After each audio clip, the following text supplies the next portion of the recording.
आज हमारा है, हमने लास्ट क्लास तक क्या क्या पढ़ लिया। हमने सर जो इलिंगम डायग्राम। हमने 3-4 स्टेप्स पढ़ ली। पहला तो क्रशिंग ऑफ ओर, फिर ड्रेसिंग वाले जो थे कॉन्सेंट्रेशन वाले, लीचिंग हुआ, फ्रोथ फ्लोटेशन हुआ, फिर तुम्हारा मैग्नेटिक सेपरेशन हुआ, हाइड्रोलिक वॉशिंग हुआ। दीज वर द कॉन्सेंट्रेशन वाले मेथड्स। आफ्टर दैट हमने क्या किया, हमने क्रूड मेटल में कन्वर्जन के लिए देखा। क्रूड मेटल में कन्वर्जन के लिए क्या होता है, एक मिनट।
तो फिर हमने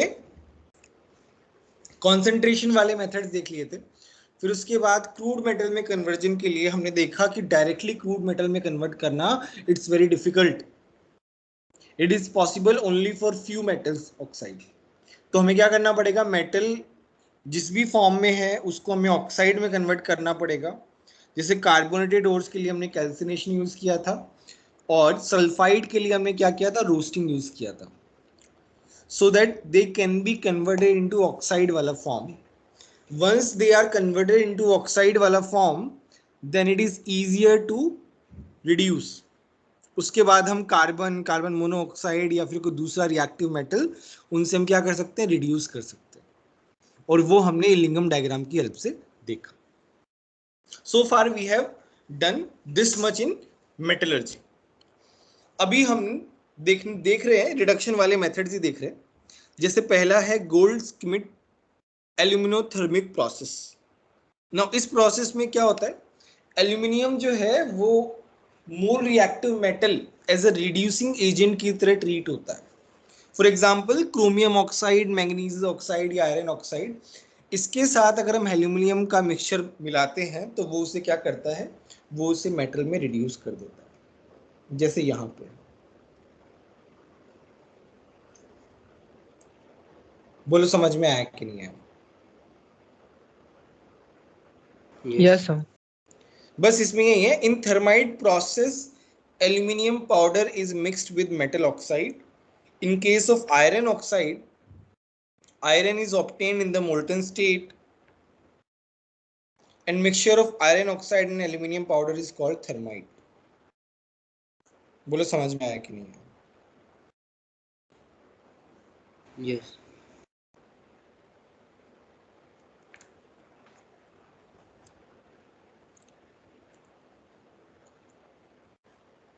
नेक्स्ट इलेक्ट्रोलाइटिक रिडक्शन। सिंपल है, मोल्टन NaCl का रिडक्शन हमने इलेक्ट्रोकेमिस्ट्री में पढ़ा है कि भाई Na प्लस Na में चला जाता है, ठीक है, तो हमें Na मिल गया।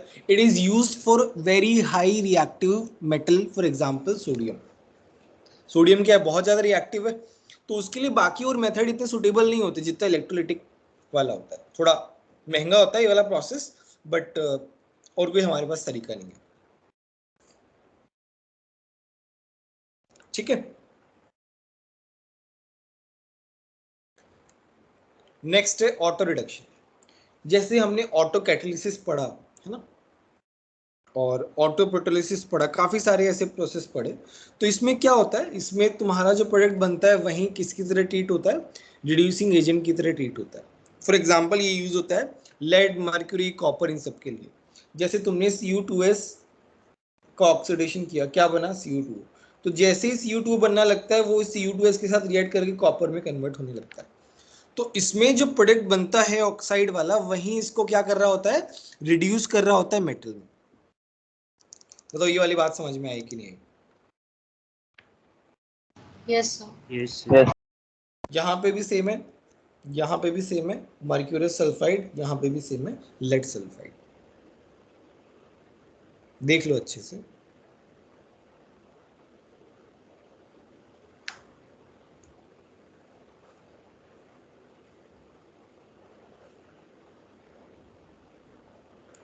और देखो इनऑर्गेनिक अभी स्टार्ट हो गया ना, तो इनऑर्गेनिक के नोट्स में सबमिशन कराऊंगा, ध्यान रखना इस बात का। तो सब लोग जो है ना, सब लोग नोट्स अच्छे से बनाना स्टार्ट कर दो।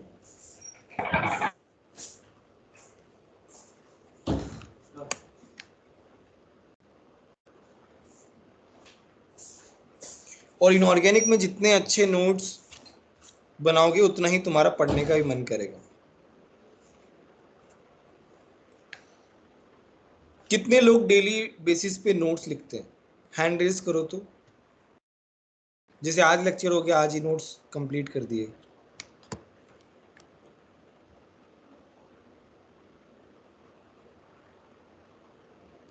जो मैं किसी को डांटने नहीं वाला हूँ, तो ऑनेस्टली बताने से जो भी बता रहा है।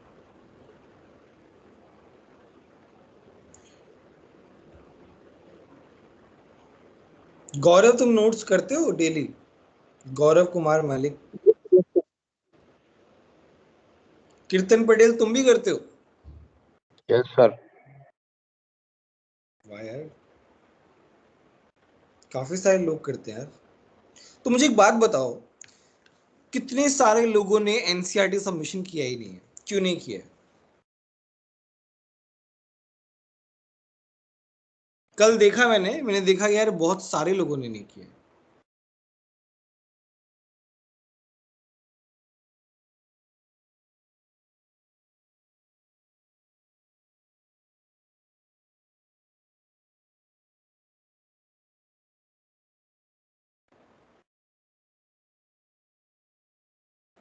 हेत पटेल, पंकज कुमार पटेल प्रेजेंट हो?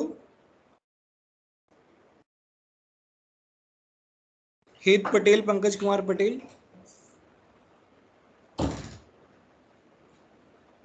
अभी तो प्रेजेंट थे यार, कहाँ चले गए?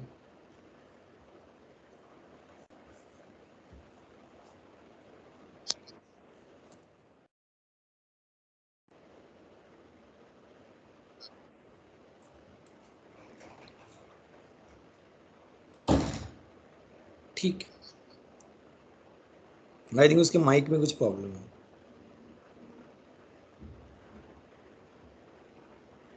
अहद तुम नहीं करते डेली नोट्स? अहद हुसैन,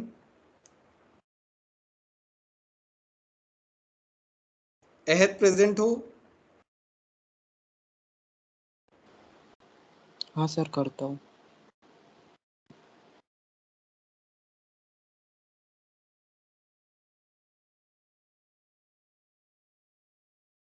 ठीक है।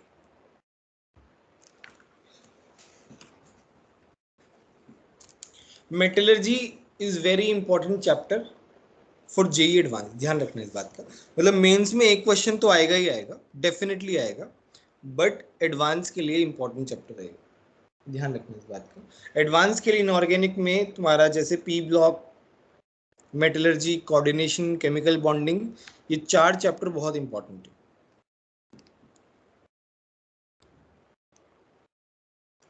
अब आता है, so far we studied how crude metal is obtained from reduction process more or less, but अभी आता है रिफाइनिंग कैसे होती है। क्रूड मेटल तो मिल गया, बट क्रूड मेटल में there are so many impurities, Right. So refining is done for that. Now the first process and very common procedure is distillation.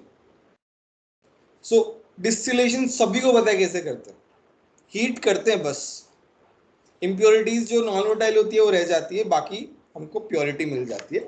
For example zinc, cadmium, mercury. Simple सा इसका examples भी है और ज्यादा कुछ खास नहीं इसमें. इलेक्ट्रोलिसिस, इलेक्ट्रोलिसिस किस में किया जाता है? Copper, AG, AU, aluminium, lead etcetera.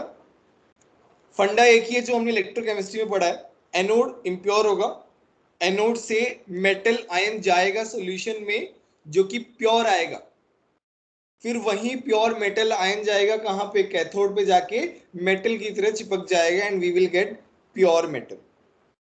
That's how electro refining is done. That's what we have studied in electrochemistry, right? Yes. अब इसमें क्या है? On passing electric current, pure metal deposits on cathode, the anode dissolves in the form of salt and comes in solution.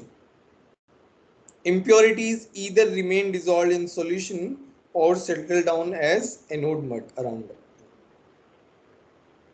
जो impurities है ना वो anode के नीचे चिपक जाती, नीचे आके बैठ जाती है बेसिकली, तो उसको हम एनोड मड बोलते हैं. अब ध्यान रखना, एनोड मड के बारे में क्वेश्चन पूछ सकते हैं.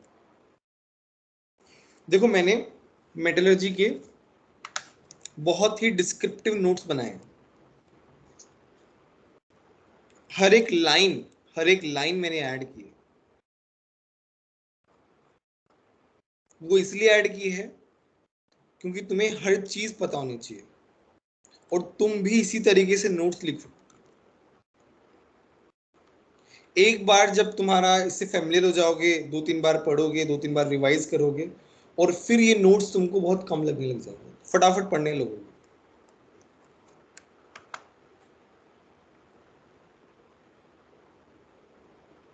कोटा में तो इनऑर्गेनिक के जो नोट्स होते थे वो बहुत ही ज्यादा डिस्क्रिप्टिव होते थे, मतलब इससे भी ज्यादा डिस्क्रिप्टिव होते थे. वहां पे तो ये डमी स्कूल का कॉन्सेप्ट रहता है, हर दिन ही क्लास होती है तो वहां पे टाइम मिल जाता है. यहाँ पे थोड़ा सा हम लोग कट करके मैं कराता हूँ, थोड़ा सा कट करके.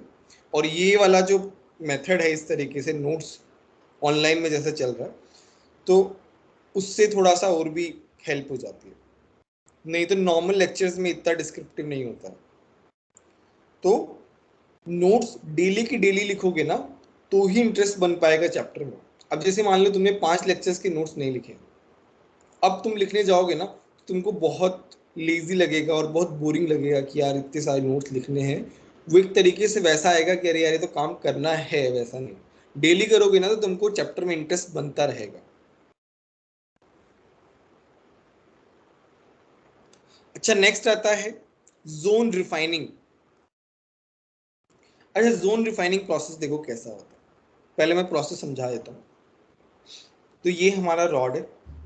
ये रॉड जो है वो इम्प्योर मेटल का बना हुआ है, जैसे जर्मेनियम का ले लिया. अब क्या है, जैसे मैं यहाँ पे बताता हूँ प्रोसेस क्या होता है. एक सर्कुलर हीटर होता है. इसमें क्या होता है, इस रॉड पे जो इसकी जो इम्प्योरिटीज है इस मेटल की, वो क्या होती है, मोल्टन स्टेट में सॉल्युबल हो जाती है. तो वो क्या करती है, जैसे जैसे ये सर्कुलर हीटर ये मूवेबल होता है, आगे जाता है, जैसे यहाँ से यहाँ है, तो यहाँ पे लेट्स से इम्प्योरिटीज से, अब वो इम्प्योरिटीज मूव करके यहाँ आ गई. अब ये जब आगे जाएगा तब पहले वाले की इम्प्योरिटीज मूव कर जाएंगे, तो पहले वाले की इम्प्योरिटीज मूव कर गई तो काफी सारी होगी.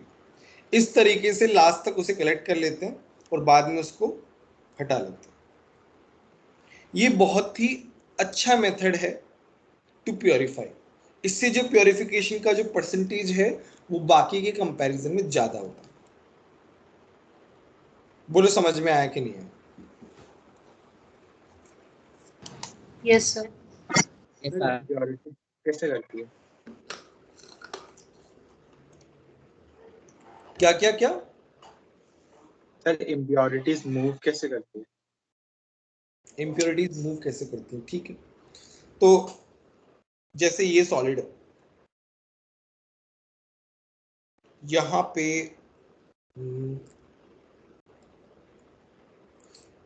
चलो इसमें एग्जांपल से, ये हीटर लगा हुआ है। अब ये यहाँ जो हीटर जहां पे है वहां पे हीट ज्यादा है, राइट। अब क्या होता है, ये Yes, sir.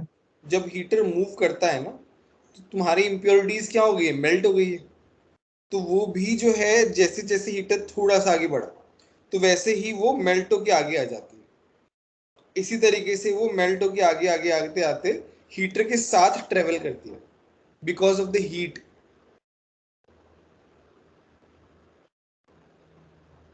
सर तो और मेल्ट नहीं होगा? हाँ, वही तो प्रॉपर्टी है ना, और मेल्ट नहीं होता। Okay sir. सर तो एंड में तो एक जगह कंसंट्रेट नहीं हो जाएंगे इम्प्योरिटी, उसका क्या, वो वाले पार्ट को कैसे वो रिफाइन करेंगे? जैसे मान लो यहाँ पे इम्प्योरिटीज आ गई काफी सारी,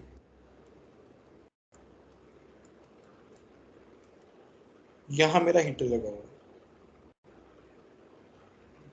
लास्ट तक, ठीक है। अब क्या है, अब कुछ ऐसा प्रोसेस होता होगा कि ये जो है ये कहीं बाहर निकाल लिया जाता होगा, ग्रेविटी यूज करके, है ना। कोई ना कोई प्रोसेस से तो इसको रिमूव आउट करना तो इजी है, इतना मुश्किल नहीं है ना। उठने से पार्ट को हम काट भी तो सकते हैं ना।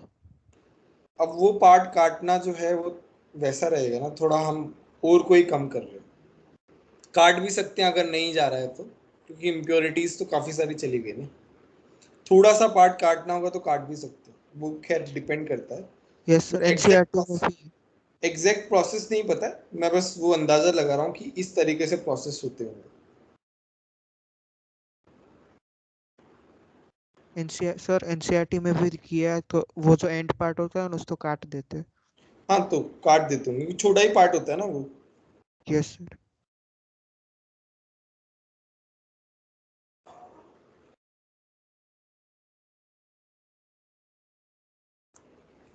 देखो, it is a special method we use to purify metals. It purifies metals to a very high degree. A rod of impure metal is placed in a container which we fill with inert gas. Then we place a circular heater around the rod at the top. The impurities in the ore are more soluble in melt state. The impure metal heats up due to circular heater. Then when the heater shifts to the next zone, the pure metal cools and crystallizes. The molten impurities move along with the movement of heater and shift to the next zone. These impurities collect in the last zone and then we can separate them. Those can be separated basically.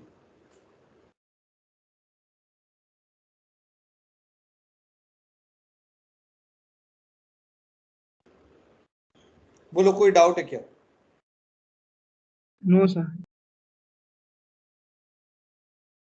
Sir वो क्या, उसका मतलब क्या होगा, impurities in the ore are more soluble in melt state?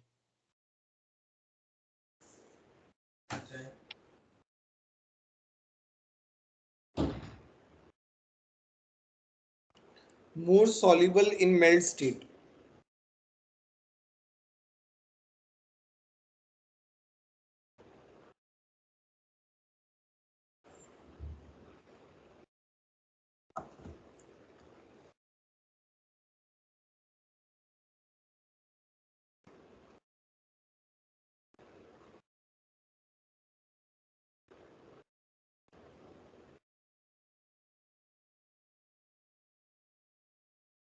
यहाँ तो soluble का तो कोई कॉन्सेप्ट ही नहीं है।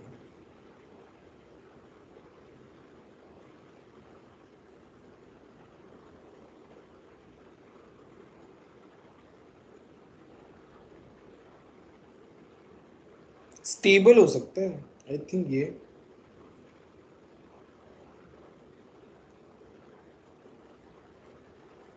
बेसिकली वो मेल्ट जल्दी हो जाती है, ये कहने का मतलब था बस। सॉल्युबल तो यहाँ पे सॉल्यूशन तो बन ही नहीं रहा, तो उसकी बात ही नहीं करेंगे। Okay sir.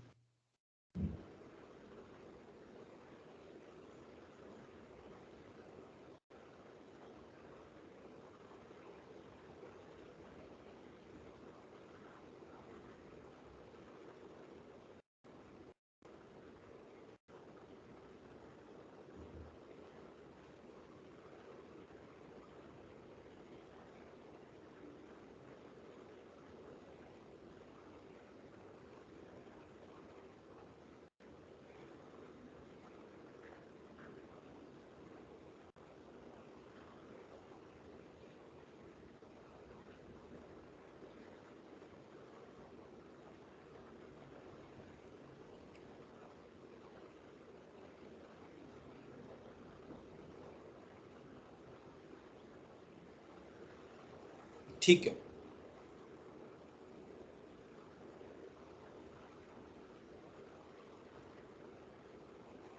एग्जांपल्स क्या क्या हैं? जर्मेनियम है, सिलिकॉन है, तुम्हारे जो सेमीकंडक्टर के जो मटेरियल्स है ना, वो यहाँ पे बोरोन भी ऐड कर सकती है, गैलियम, ठीक है, सेमीकंडक्टर मटेरियल्स।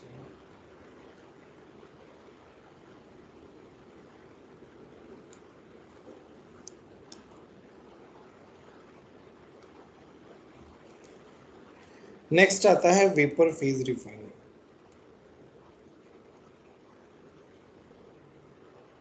नहीं, पोलिंग के बाद आएगा।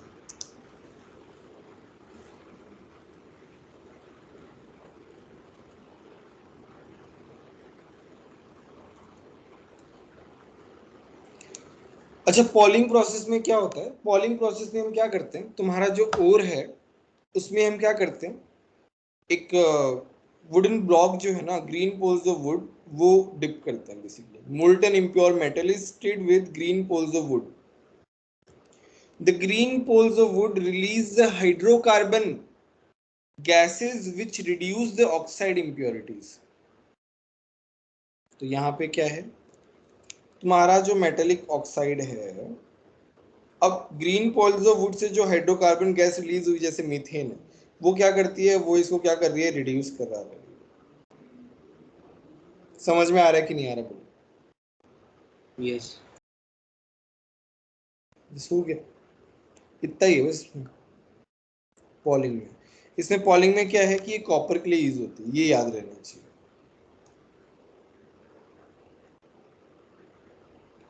नेक्स्ट है मॉन्स प्रोसेस। ये आता है वेपर फेज रिफाइनिंग में। तो इसमें हम क्या करते हैं, ये निकल के प्योरिफिकेशन में काम आता है। तो हम क्या करते हैं, निकल को कार्बोनिल के साथ रिएक्ट कराते हैं और उसे हीट करते हैं बेसिकली।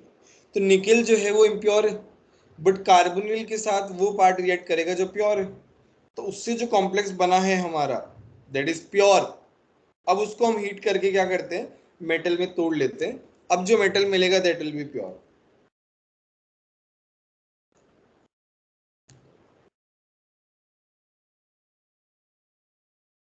ये क्या है, वोलेटाइल कंपोनेंट है।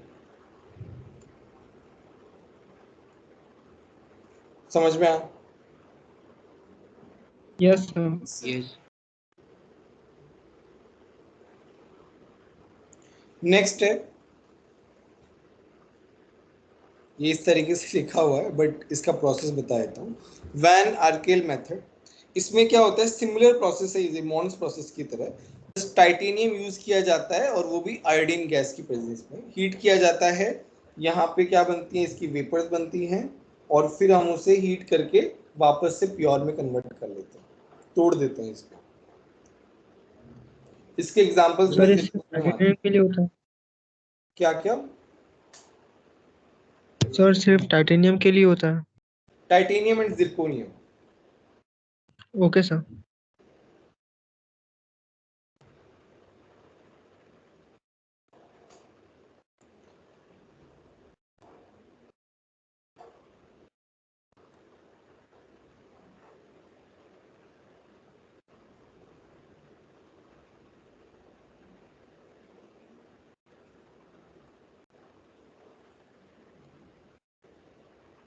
नेक्स्ट है कॉलम क्रोमेटोग्राफी। कॉलम क्रोमेटोग्राफी में क्या होता है, मेन प्रिंसिपल क्या है, different components of a mixture gets absorbed on an adsorbent at different levels. ये हमने उसमें ही पढ़ा, ऑर्गेनिक में ही पढ़ा है। तो इसमें क्या होता है, जैसे ये तुम्हारा कॉलम है, इसमें दो फेज होती है, एक तो स्टेशनरी फेज होती है और एक मोबाइल फेज रहती है। स्टेशनरी फेज में तुम्हारा एल्यूमिना और सिलिका रहता है, वो क्या रहता है, एड्सॉर्बेंट का काम करता है। ऊपर से हम एक मिक्सचर ले रहे हैं ए प्लस बी प्लस सी, उसको सॉल्वेंट के साथ जो है हम लोग इसके अंदर डाल देते हैं। और जैसे मान लो ए का एड्सॉर्बेंट, एक ए जो है वो जल्दी एड्सॉर्ब करता है सिलिका पे, तो ए जो है वो पहले एड्सॉर्ब हो जाएगा, फिर बी हो जाएगा, जैसे बी का कम है, और फिर सी हो जाएगा। इस तरीके से सेपरेट आउट हो जाएगा। तो इस तरीके से इम्प्योरिटीज जो है ना वो सेपरेट आउट होती है कॉलम क्रोमेटोग्राफी। समझ में आया इसका process? Sir ABC ABC com मतलब मैंने एग्जांपल लिया है। अब जैसे मान लो हमने ओर्स प्लस इम्प्योरिटीज लिए, तो इम्प्योरिटीज अलग हो जाएंगी, ओर्स अलग हो जाएंगे। बेसिकली इम्प्योरिटीज के साथ दो कंपोनेंट हो गए ना, उन दोनों कंपाउंड के सेपरेशन ही हो रहा है एक तरीके से।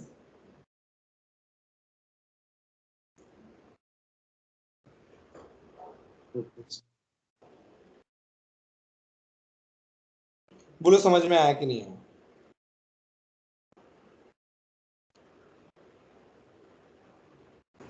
यस।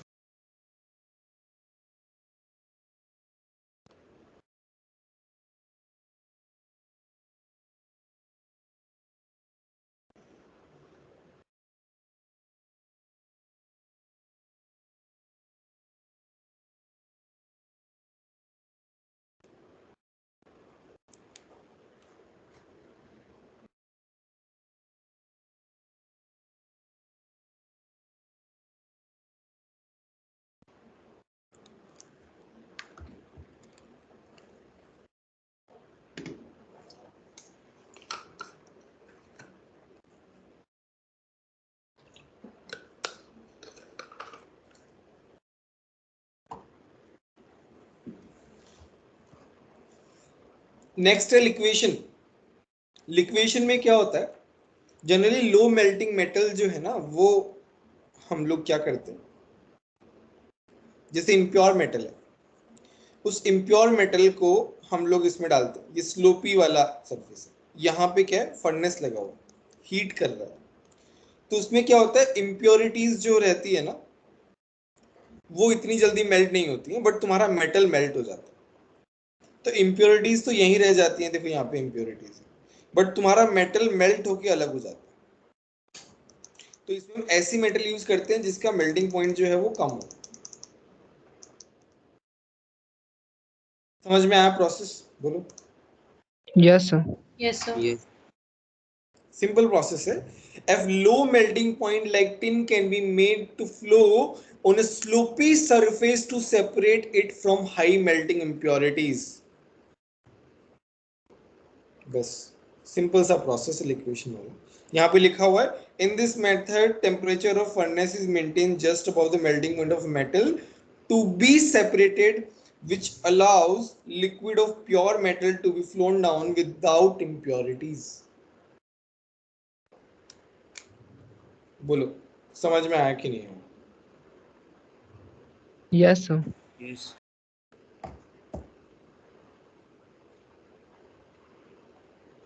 देखो अभी हमने रिफाइनिंग वाले प्रोसेस भी पढ़ लिए। अभी हम क्या करते हैं, इंडिविजुअल ओर्स की जिसमें थोड़े से एडिशनल पॉइंट्स आते हैं उनको हम अलग से स्टडी कर रहे हैं। रिफाइनिंग प्रोसेसेस को कौन समराइज करेगा? अतुल्य प्रेजेंट है?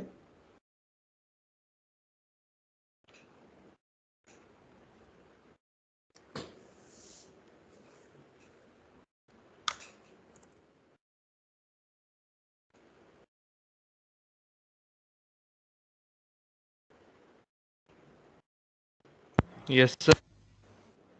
तुम्हारा माइक ठीक है क्या?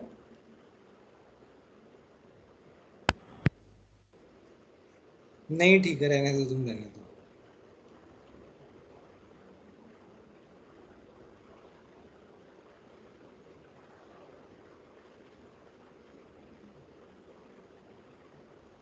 राजवर्धन, तुम समराइज करोगे रिफाइनिंग प्रोसेसेस को? सर मैंने इंडिविजुअली सब लिखे नहीं है। ये तो देख के बताओ क्या क्या है प्रोसेसेस में। नाम है ना, नाम देख के बता सकते हो ना। ये बताओ, जोन रिफाइनिंग से क्या समझे तुम? सर इसमें हम एक सर्कुलर हीटर यूज करते हैं और उसके साथ मतलब कोई अगर मेटल है रॉड फॉर्म में और उसके ऊपर इम्प्योरिटीज है तो हम सर्कुलर हीटर को हीट करते हैं और उसको मतलब उसके ट्रांसवर्स में ट्रैवल करवाते हैं, तो जिसके साथ वो इम्प्योरिटीज भी मेल्ट होके ट्रैवल करती है और उसको हम बिल्कुल एंड में ले जाके सेपरेट कर देते हैं। Very good, very good. और इसमें क्या करते हैं पॉलिंग प्रोसेस में? सर पॉलिंग प्रोसेस में हम मतलब कोई एक हाइड्रोकार्बन हमें मिलता है green poles of would say, जैसे CH4 हो गया, तो वो कॉपर का जो ऑक्साइड होता है उसे रिड्यूस कर देता है, तो जिससे हमें प्योर मेटल मिल जाता है। Very good, very good. Vapour phase refining में क्या होता है? सर वेपर फेज रिफाइनिंग में कोई एक इम्प्योर मेटल होता है, तो उसको हम किसी जैसे कार्बन मोनोऑक्साइड से रिएक्ट करवाए तो जो प्योर पार्ट होगा वही रिएक्ट करेगा और फिर हम उसे मतलब प्योर मेटल एक्सट्रैक्ट कर लेते हैं। उसको बेसिकली डिकम्पोज कर लेंगे टेम्परेचर देके, तो हमें प्योर मेटल मिल जाएगा। Very good, very good. Column chromatography में क्या होता है?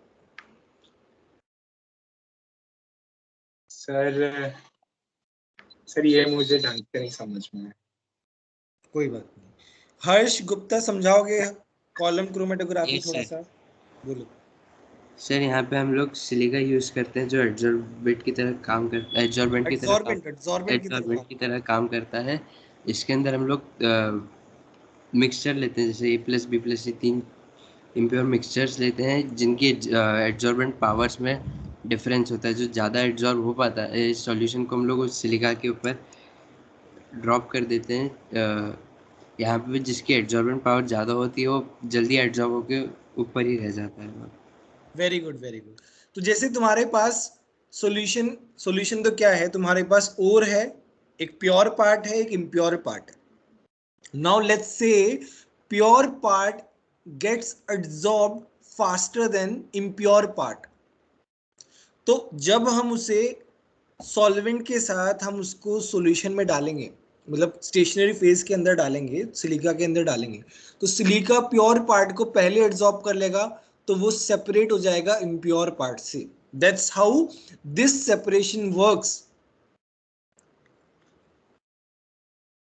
ओके। कम होगा। है ना, बहुत ज्यादा क्रूशियल जो होते हैं ना सेपरेशन वाले, उनमें यूज किया जाता है क्योंकि इसमें बहुत पैसा लगता है, बहुत ज्यादा महंगा होता है इसका ये सब। और ये लैब में ही पॉसिबल है, बड़े बड़े जो है ना उनमें बहुत कम होता है। मतलब बड़े बड़े इंडस्ट्रीज में मतलब बहुत ज़्यादा फ्रिक्वेंट नहीं होता है, बहुत ही हाई क्लास वाली जो इंडस्ट्रीज होती है उनमें यूज होता है, या फिर लैब में यूज होता है। लैब में तो कॉलम क्रोमेटोग्राफी बहुत कॉमन है।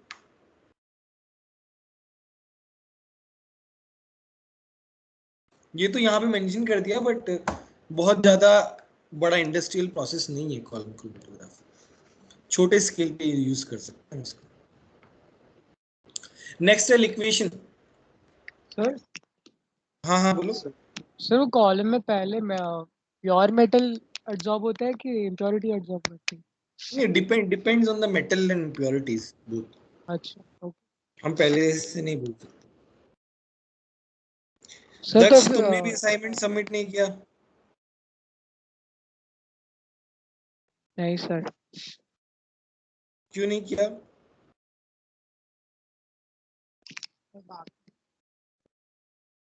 हाँ बोलो, डाउट बोलो, क्या बोल रहे थे? सर वो मतलब जैसे कि मेटल एब्जॉर्ब हुआ हो तो फिर उसको बाद में सेपरेट भी करना पड़ता होगा सिलिका से। हाँ तो वो तो इजी प्रोसेस है ना, सेपरेट करना इतना बड़ा इश्यू नहीं है।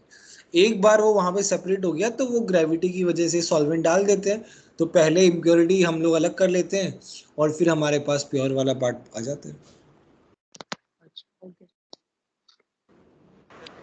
वो प्रोसेस कुछ भी नहीं है। सर इम्प्योरिटी की एड्सॉर्बेंट क्वालिटी प्योर मेटल से ज़्यादा हुई तो क्या करेंगे?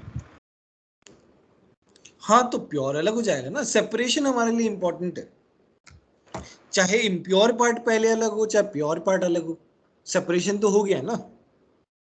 फिर एड्सॉर्बेंट से कैसे लेंगे वो?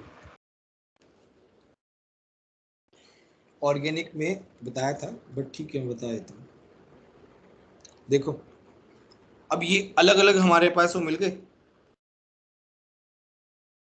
अब हमने क्या किया, अभी एकदम से नीचे तो आएंगे नहीं ऑब्वियसली, ऊपर से हम सॉल्वेंट डाल देते हैं।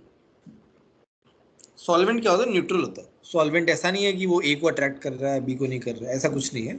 सॉल्वेंट क्या काम करता है, ग्रेविटी का काम करता है। तो यहाँ पे से सॉल्वेंट आया, धीरे धीरे डाल रहे, तो पहले बी जो है वो आ जाएगा सॉल्वेंट के साथ। एक बार बी आ गया तो उसके बाद हम बी को आराम से ले लेंगे, क्या दिक्कत है भाई। जब ग्रेविटी सेपरेशन होगा तो बी पहले आएगा ना, ए बाद में आएगा।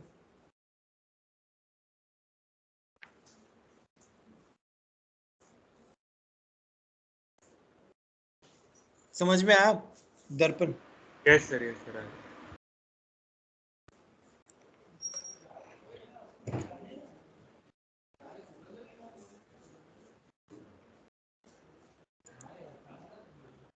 तो इसमें क्या है, अच्छा अभी एक और चीज मेरे को बोलना था। काफी सारे स्टूडेंट्स, काफी सारे तो क्या मतलब कुछ स्टूडेंट्स 11th में जितना पढ़ाई कर रहे थे, 11th में जितना डेडिकेटेड थे जेई की प्रिपरेशन के लिए, अभी वो डेडिकेशन कम हो गई है। मैं नहीं चाहता कि जो है, पिछली बार मैंने बहुत सारे स्टूडेंट्स को टारगेट किया था कि ये तो जेई में आराम से हो जाएंगे अच्छी रैंक के साथ, बट अभी जो है काफी सारे बच्चे जो है ना वो थोड़ा कम मेहनत करने लग गए हैं। आई डोंट नो क्या रीजन है, बट जेई में सिलेक्शन जो है उसी का होता है अच्छी रैंक के साथ जो 2 साल तक कंसिस्टेंटली मेहनत करता है। ऐसा नहीं है कि यार एक हफ्ते नहीं पढ़ा अगले हफ्ते पढ़ लिया अच्छा फिर वापस से ऐसे, नहीं नहीं वो बच्चा नहीं जाता आगे, ध्यान।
मेरी आवाज आ रही है? यस अब आ रही है। तो मैं बता रहा था, there was a student last year Achal करके, बहुत ही शार्प माइंड, 11th तक है ना वो बहुत अच्छा पढ़ रहा था, मार्क्स जो है ना उसके बहुत अच्छे आ रहे थे, और फिर 12th में उसने पढ़ाई कम कर दी। जैसे ही ऑनलाइन स्टार्ट हुआ उसने पढ़ाई बंद ही कर दी। बहुत कोशिश की मैंने और रोहन सर ने, उसके पेरेंट्स से बात की, उससे बात की, बहुत ज़्यादा कोशिश की, लेकिन वो बीच बीच में पढ़ता था और फिर बाद में ऐसे ही रहता था। तो उसका टैलेंट जो है वेस्ट चला गया। आगे कहीं यूज होगा तो ठीक है, बट जेई तो बहुत मुश्किल हो गया उसके लिए। तो ध्यान रखना, हमेशा मोटिवेटेड रहना है, ट्राई करना है हमेशा मोटिवेटेड रहने का, और कभी भी कुछ भी ऐसा लगे तो हम लोगों से बात कर सकते हो, ठीक है। और 2 साल तक कंटिन्यूसली पढ़ना है। 1 साल और बचे, 1 साल तो हो गया, 1.5 साल ऑलमोस्ट, 1 साल और पढ़ना है बस तुमको। उसके लिए डेली बेसिस का होमवर्क जो है वो बहुत इंपॉर्टेंट है। तुम डेली बेसिस का होमवर्क कंप्लीट कर रहे हो तो बहुत अच्छा है, बैकलॉग रख के नहीं चलना है। एनसीईआरटी में जैसे ही 12th स्टार्ट हुआ, एनसीईआरटी पे बहुत ज़्यादा फोकस करने लग गया हूँ।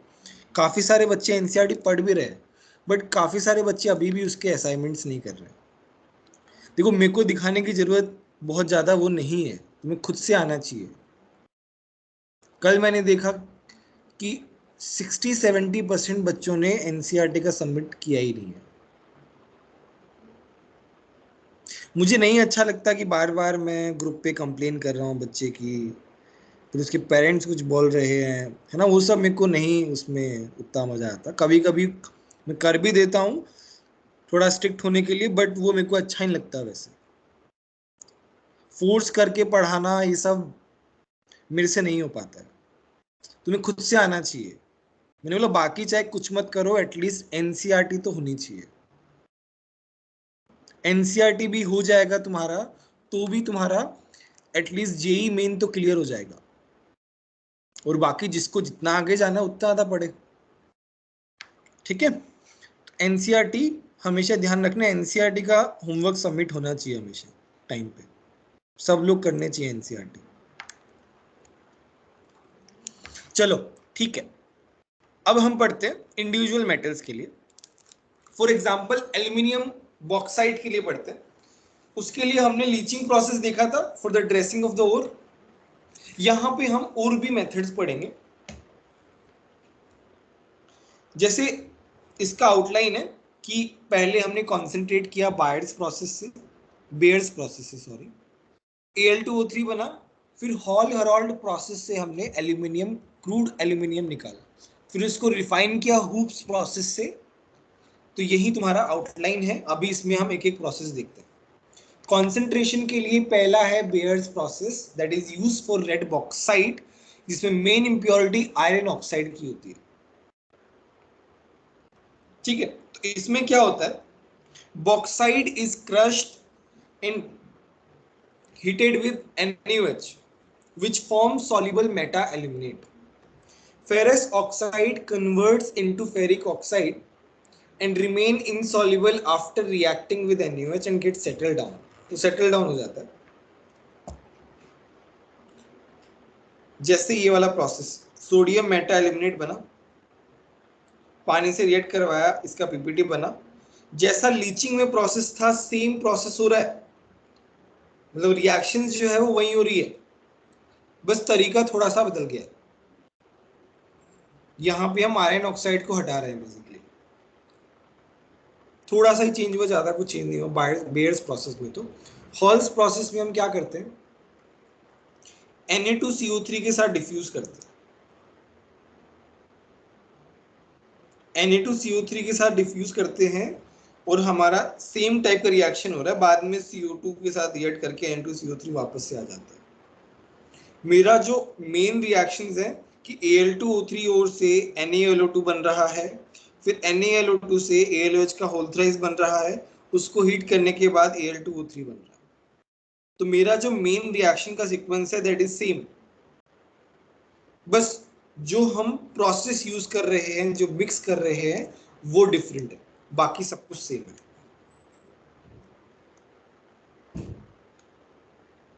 इसको बोलते हैं हॉल्स प्रोसेस। नेक्स्ट है तुम्हारा सरपेक्स प्रोसेस। अच्छा, ये जो हॉल्स प्रोसेस है, सरपेक्स प्रोसेस है और बेयर्स प्रोसेस तो चलो पहले ही यूज हो गया, ये एडवांस के लिए इंपॉर्टेंट तो क्या ही है, इंपॉर्टेंट तो ठीक है, बट ये एडवांस के सिलेबस में आता है, जेईई मेंस के सिलेबस में नहीं आता सरपेक्स प्रोसेस। तो सरपेक्स प्रोसेस जो है वो इलिंगम वाला ही प्रोसेस है। उसमें हम क्या करते हैं, यही वाला यूज करते हैं कि कार्बन का जो मेरा जो ओर है वो 1800 डिग्री सेंटीग्रेड के बाद उसके नीचे चला जाता है। अब नीचे वाला ऊपर वाले को रिड्यूस कर देता है, तो ये जो कार्बन है इस टेम्परेचर के बाद वाला ही हम बात कर रहे हैं, आफ्टर 1800 डिग्री सेंटीग्रेड। तो वो इसको रिड्यूस कर देता है। क्या हुआ सर? T note. मेरे को समझ में नहीं आया क्या बोला। नहीं सर, मतलब पहले हमने देखा था ना टी नोट के बाद वो एक एग्जांपल हाँ देखा हाँ था। वही एग्जैक्टली। तो पहले तो सिलिका कन्वर्ट हो जाता है, एल्यूमिनियम नाइट्राइड बन जाता है, फिर इसको हम वाटर से रिएक्ट कराते हैं तो बाद में प्रोसेस सिमिलर हो जाता है। We get aluminium hydroxide as a PPT और उसको हीट करते हैं तो वी गेट Al2O3। बहुत ही सिंपल प्रोसेस है, कुछ ज्यादा कॉम्प्लिकेटेड है।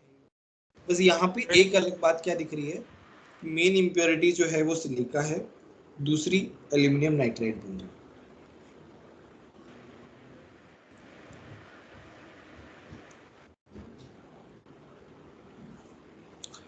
अब देखो ये वाला प्रोसेस इंपॉर्टेंट है, हॉल हेरोल्ड प्रोसेस। इसमें मेटल का एक्सट्रैक्शन होता है। तो इसमें क्या करते हैं, इसमें हम देखो Al2O3 का मेल्टिंग पॉइंट जो है वो काफी ज्यादा रहता है एल्यूमिनियम का, यहाँ पे लिखा भी हुआ है, it is an electrolysis process. Al2O3 has more covalent character, that's why it is a poor conductor of electricity and its melting point is 2000 degree, very high। तो इसका मेल्टिंग पॉइंट को हम कम करने के लिए हम क्या करते हैं, हम इलेक्ट्रोलाइट यूज करते हैं। या तो हम क्रायोलाइट Na3AlF6 का यूज करते हैं या फ्लोरोस्पार CaF2 यूज करते हैं। तो वो क्या करता है, वो इसके साथ मिक्स होके इसका मेल्टिंग पॉइंट कम कर देता है। तो यहाँ पे लिखा हुआ but when it is dissolved in suitable solvent it breaks into ions at lower temperature. अब यहाँ पे इस कंटेनर का जो आउटसाइड वाला जो पार्ट है वो स्टील वेसल है विद कार्बन लाइनिंग, कैथोड का काम कर रहा है। अंदर जो कॉपर क्लैम्प से अटैच है ग्रेफाइट एनोड्स की जो प्लेट्स है, रोड्स जो है वो एनोड का काम कर रही है बेसिकली।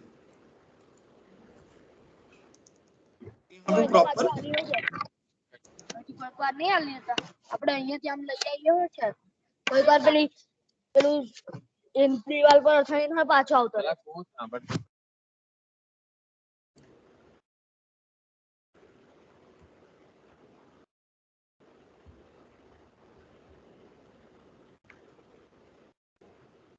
ठीक है। तो हमारी रिएक्शंस क्या हो रही हैं ये देखो, Al2O3 is mixed with Na3AlF6 and CaF2 which lowers the melting point of the mixture and increases conductivity. The fused matrix is electrolyzed. Steel vessel with lining of carbon acts as cathode and graphite anode is used. So every line is important in this. कोई भी line से उठा के statement में पूछ सकते हैं। Cathode में क्या रिएक्शन हो रही है कि एल्यूमिनियम आयन जो है that is getting reduce, anode पे वी आर गेटिंग कार्बन से CO2 एट लास्ट, है ना। तो रिएक्शंस, इसका प्रोसेस में देखो क्या क्या इंपॉर्टेंट चीजें, कौन कौन से सुटेबल सॉल्वेंट यूज हुए हैं, Na3AlF6 क्रायोलाइट जैसे बोलते हैं, CaF2 फ्लोरोस्पार जैसे बोलते हैं। ये इनका काम क्या है, मेल्टिंग पॉइंट को कम करना, कंडक्टिविटी बढ़ाना। फिर इसके बाद एनोड क्या है, ग्रेफाइट, कैथोड क्या है, steel vessel with lining of carbon. बस ये इलेक्ट्रोलाइसिस में ये वाली चीजें इंपॉर्टेंट है। बोलो बात समझ में आ रही है कि नहीं आ रही? Yes yes sir. CaF2 को और क्या बोलते हैं? फ्लोरोस्पार। ये आया होगा उसमें ना, लिस्ट में नाम आया होगा इसका। Okay. ये वाली हैंडराइटिंग थोड़ी अच्छी है क्योंकि ये मैंने आराम से लिखा था, बट पहले वाले जो है ना वो थोड़ा सा फास्ट लिखा था क्योंकि वो बहुत ज्यादा थ्योरी था। ये थोड़ा फास्ट लिखा था इसलिए खराब हैंडराइटिंग है। तो कभी कोई वर्ड समझ में नहीं आया तो पूछ लेना व्हाट्सएप पे, है ना। यहाँ पे तो आई थिंक सब कुछ समझ में आ जाए। ये तो करते थे। नेक्स्ट है रिफाइनिंग प्रोसेस, उसमें आता है hoops process. Now aluminum is refined by an electrolytic method. Electrolysis is carried out in carbon lined iron tank which is filled with 3 molten layers. जैसे ये 3 लेयर्स है, यहाँ पे प्योर एल्यूमिनियम रहता है जो कि कैथोड का काम करता है। हमने देखा है कि इम्प्योर वाला एनोडिक रहता है, तो यहाँ पे जो इम्प्योर वाला मेटल है वो क्या है, एनोड पे है, बीच में जो है मोल्टन फ्लोराइड्स है। तो इसमें क्या होता है कि यहाँ से वो प्योरीफाई होके, मतलब जो प्रोसीजर है कि भाई एनोड से आयन निकलेगा, वो आयन प्योर होगा, वो जाएगा इस वाली लेयर में और फिर ये जाएगा यहाँ। इस तरीके से प्योरिफिकेशन होता है। एक बार हम इसको पढ़ भी लेते हैं। 3 लेयर्स में top layer pure molten L cathode, middle layer electrolytes, bottom layer impure aluminium जो कि एनोड की तरह होता है। When an electric current is passed, Al plus 3 ions from the middle layer go to the top layer, are deposited as pure aluminium. At the same time, an equivalent amount of aluminium from the bottom layer passes into the middle layer. The impurities remain in the bottom layer as they do not dissolve in the electrolyte. Pure aluminium consists of 99.99% aluminium. कितना ज्यादा high percentage वाला refining process है, देखो।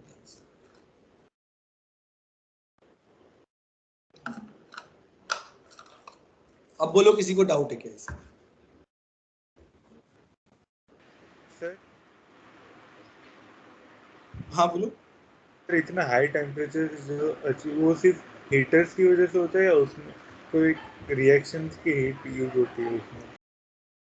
High temperature कहाँ पे लिखा हुआ है? सर ऊपर ऊपर जो था ना उसकी बात कर रहा हूँ, उसकी बात नहीं कर रहा।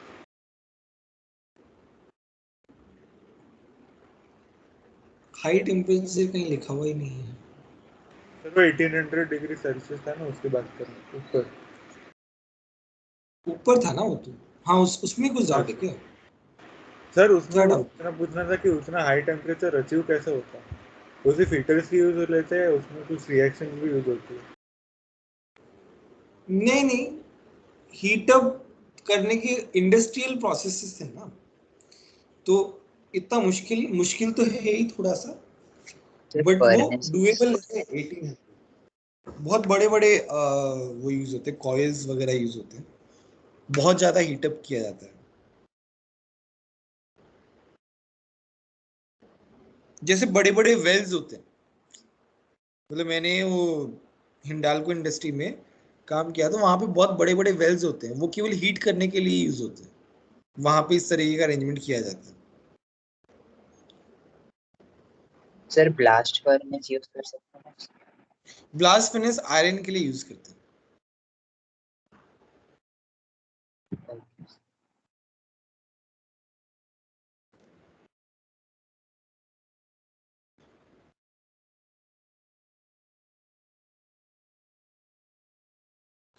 अब आते हैं टिन के लिए। तुम्हारा जो टिन स्टोन है SnO2, उसके लिए यूज किया जाता है। तो वो तो इम्प्योरिटी तो वॉल्फ्रेमाइट वाली जो होती है वो तो मैग्नेटिक सेपरेशन से सेपरेट हो जाती है।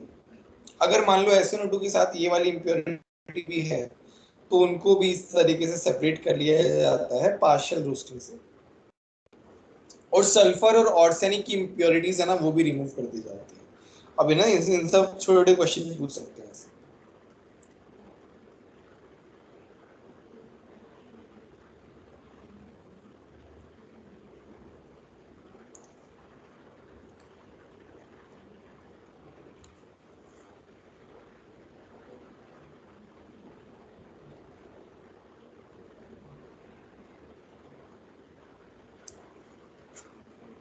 आगे क्या है, वॉशिंग।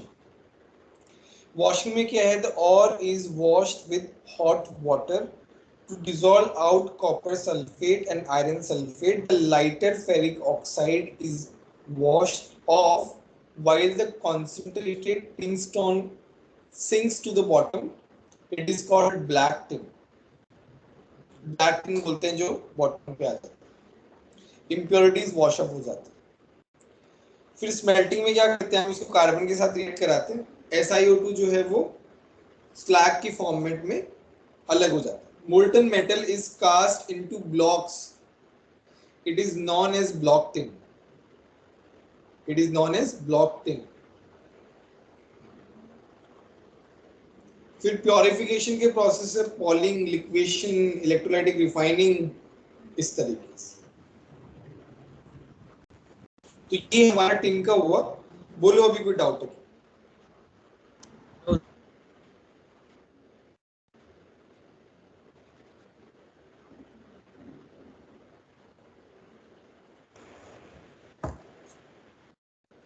नेक्स्ट है extraction of copper from copper pyrite. Copper pyrite जो है उससे हमें कॉपर मिलता है. तो हमारा एम होता है कॉपर प्लेट. सल्फाइड है, रोस्टिंग किया, रोस्टिंग से क्या हो गया, मॉइस्चर रिमूव हो गया, SO2 रिमूव हो गया, As2O3 मतलब ऑर्सेनिक की इंप्योरिटी, सल्फर की इंप्योरिटीज रिमूव हो गई. स्मेल्टिंग किया, स्मेल्टिंग से तुम्हारा क्या हुआ, आयरन ऑक्साइड जो इंप्योरिटी था वो रिमूव हो गया बेसिकली. फिर कॉपर सल्फाइड जो है वो ऑटो रिडक्शन से अपना कॉपर में कन्वर्ट हो जाता है. इस Cu2s एंड FeS को हम बोलते हैं मेटल, मोल्टन मास. दोनों को ही हम हीट कर रहे हैं बेसिकली. CuFeS2 में कॉपर सल्फाइड भी है, आयरन सल्फाइड भी है. तो दोनों का कॉम्बिनेशन उसको हम क्या बोलते हैं, मेटल बोलते हैं.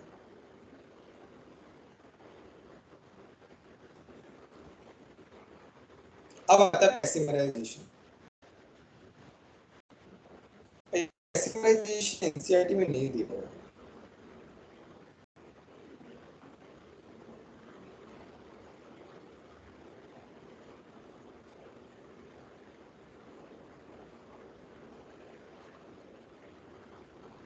नहीं तो एडवांस के लिए ही होता है पैसिमराइजेशन.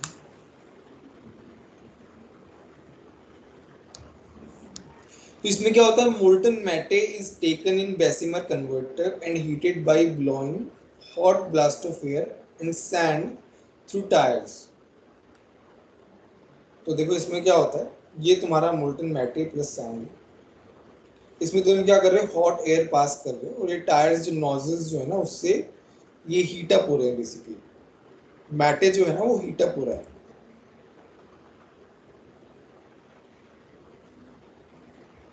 इसमें क्या है, since the reaction is exothermic, the heat liberated maintains the crude copper in molten state. As it cools, it gives off the SO2 dissolved in it, which comes out in the form of bubbles. Bubbles की format में आता है, thus giving shape of blisters. Blisters बनते हैं to the surface of copper, which is therefore known as blister copper. ये पूरी बहुत important है पार्ट है ये.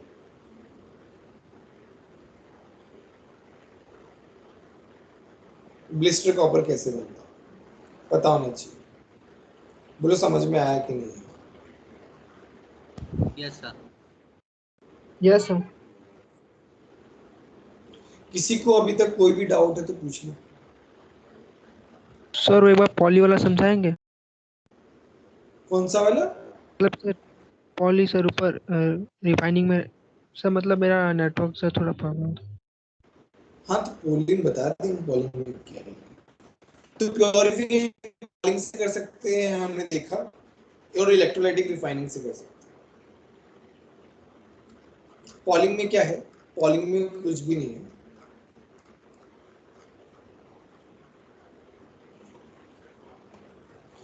हम क्या करते हैं, तुम्हारा ओर का सॉल्यूशन जो रहता है उसमें हम ग्रीन पॉल्स ऑफ वुड, ये क्या होता है ग्रीन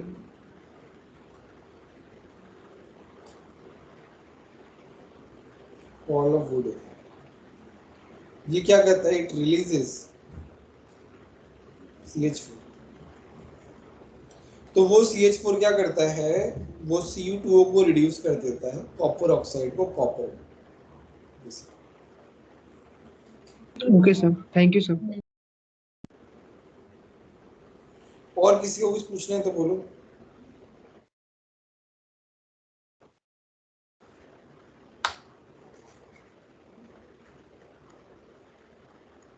ठीक है, तो आज हमने ये कुछ 2 मेटल के रिफाइनिंग प्रोसेस पढ़ लिए, बस हमारा आयरन का बचा है अभी।